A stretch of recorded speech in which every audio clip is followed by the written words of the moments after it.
il y a 70 ans, donc l'EDF a monté un barrage, a fait son barrage, tout le monde sait, l'arrivée des eaux.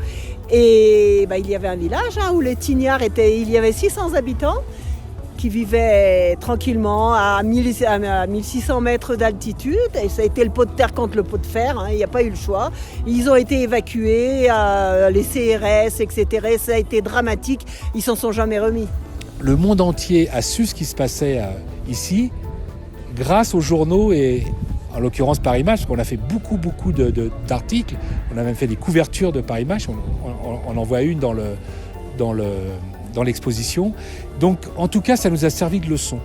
On s'est dit, les gens sont pas parce que quand le sujet est passé, les sujets sont passés dans les magazines.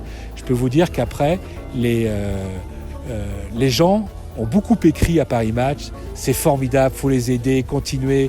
C'est terrible ce qui se passe. On veut en savoir plus et tout. Les gens ont accroché. Et ça nous a servi de leçon. Tignes a la chance, notre station de Tignes a la chance d'avoir une histoire. Mettons-la en valeur, portons-la haut et fort et nous en sommes fiers. Et en mémoire aussi de nos anciens qui, grâce à eux, nous avons le site que nous avons aujourd'hui. La station s'est faite rapidement du coup parce que certains de nos Tignards ont cru à la station. Et ils n'auraient pas été là, on n'aurait pas notre station de Tignes aujourd'hui.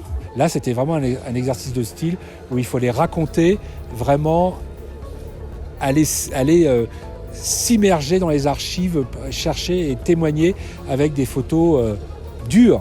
Il y a des photos dures dans l'exposition, quand ils vident le cimetière, quand ils exhument les corps, ils sont allongés dans l'église avec le curé qui les regarde. Il y a des choses quand même fortes.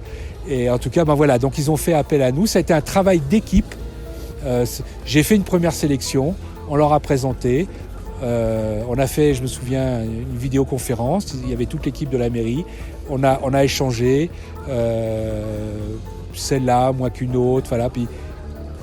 Et puis, est-ce qu'on pourrait mettre l'accent ? Voilà, c'est un travail d'équipe. Nous, on travaille à Patch. Ça fait 7 ans que je m'occupe des expositions de Paris Match.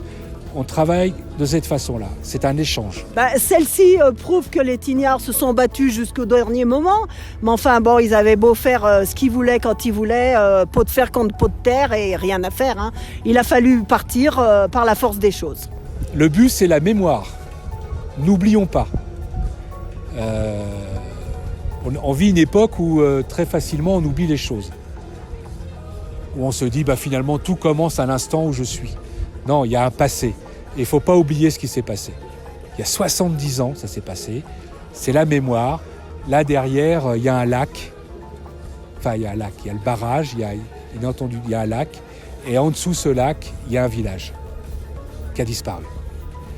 Et je trouve qu'avec cette exposition, c'est beau de faire revivre ce village, de remontrer ces gens qui ont vécu là, qui ont vécu cette chose dure d'être virés de ce village. Mais je pense que la mémoire est très importante pour que des jeunes de maintenant qui vont voir cette exposition, qui vont dire à leurs parents « Mais c'est quoi ça ? Qu'est-ce qui s'est passé là ?» Il suffit de regarder l'exposition, de lire les légendes, et les parents vont les aider. Mais c'est bien que les jeunes sachent qu'il s'est passé quelque chose, il y a 70 ans, quelque chose de fort dans la région.